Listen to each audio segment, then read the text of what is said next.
The United States just attacked Venezuela's capital, hitting vehicle and heading to the White House. It's remarkable to see this. The breaking news is watching the helicopter notification suddenly whisked away from the place. It was an amazing military feat that took place yesterday. Donald Trump literally baru aja bikin langkah yang benar-benar kayak film action. Minggu lalu dia memerintahkan penangkapan atas Presiden Venezuela, Nicolas Maduro, yang langsung diciduk dari rumahnya di Caracas. Jadi bener-bener seperti operasi militer gitu. Tapi kalau lu pikir ini cuma soal Venezuela atau soal minyak doang, sepertinya lu agak salah.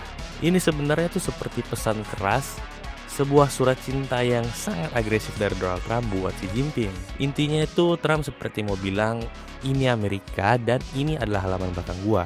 Dan lu sebaiknya jauh-jauh dari halaman belakang gua. Dan ini guys adalah awal dari apa yang orang sebut sebagai doktrin Monroe. Jadi apa sih itu doktrin Monroe? Doktrin Monroe ini merupakan plesetan dari doktrin Monroe, sebuah doktrin zaman dulu yang intinya itu benua Amerika tuh harus steril dari kekuatan asing. Dan sekarang Trump nge-remake kebijakan itu dengan gaya dan cara dia sendiri.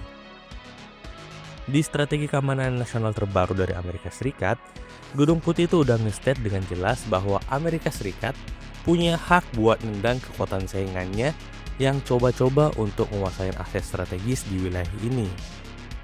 Pejabat-pejabatnya Donald Trump seperti Marco Rubio sama Mike Waltz, mereka tuh juga ngomongnya nggak pakai filter. Mereka bilang Cina tuh udah terlalu agresif buat masuk ke Amerika Selatan. Dan sekarang saatnya Amerika Serikat untuk ngebalas balik Cina, untuk ngedorong mereka keluar dari Amerika atau dari benua Amerika. Jadi bisa dibilang kalau penangkapannya Maduro itu seperti shock terapi doang, yang target utamanya itu buat ngusir pengaruh Cina dari belahan bumi barat. Nah, disinilah letak masalahnya.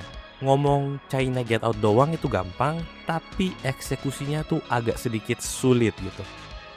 Lu bayangin selama 20 tahun terakhir, pas Amerika lagi sibuk-sibuk sendiri di Timur Tengah, Cina tuh udah diam-diam membeli Amerika Latin.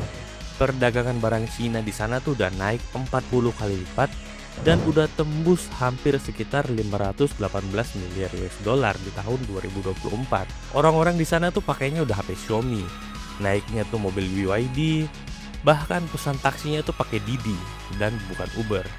Didi itu seperti aplikasi mirip Uber tapi itu buatan dari China. Infrastruktur penting lainnya seperti bendungan, jalur listrik, sampai pelabuhan raksasa di Peru, itu duitnya berasal dari Cina semua guys.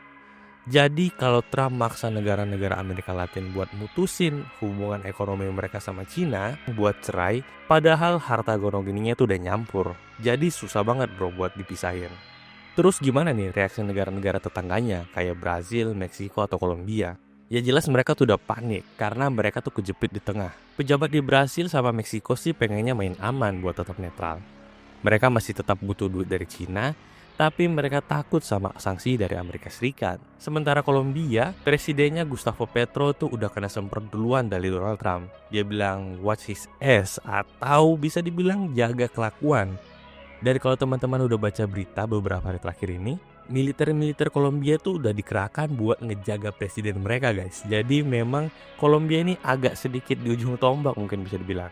Namun di sisi lain, cuma Argentina doang di bawah pemimpin Javier Milei yang kelihatannya tuh full support ke Amerika Serikat. Sampai ngebatalin proyek nuklir mereka dan teleskop luar angkasa mereka dengan Cina. Tapi buat negara Amerika Selatan lainnya tuh mereka masih bingung ketika Amerika Serikat minta mereka buat ninggalin Cina. Karena AS sendiri tuh belum tentu mau ngasih duit investasi sebanyak yang dikasih oleh Cina.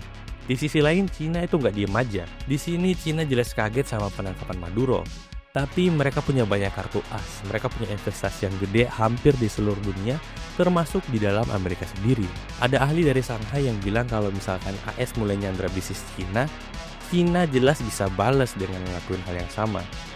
Seperti yang terjadi tahun lalu di mana Xi Jinping itu mainin salah satu kartu asnya, yaitu dia mainin rare earth buat neken kebijakan Trump yang menyudutkan Cina.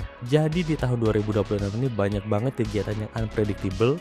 Kita lagi ngeliatin bagaimana perebutan kekuasaan secara real time dari dua raksasa besar yang arenanya tuh bukan di laut, bukan di Cina, tapi di depan pintu Amerika Serikat. Jadi dengan kebijakan Trump yang sangat-sangat agresif ini, apakah Amerika Serikat akan kembali mengambil kekuasaannya di Amerika Selatan, atau dia bakal malah buat kekacauan ekonomi yang makin parah? Coba tulis pendapat kalian di kolom komentar di bawah, dan sampai jumpa di video selanjutnya.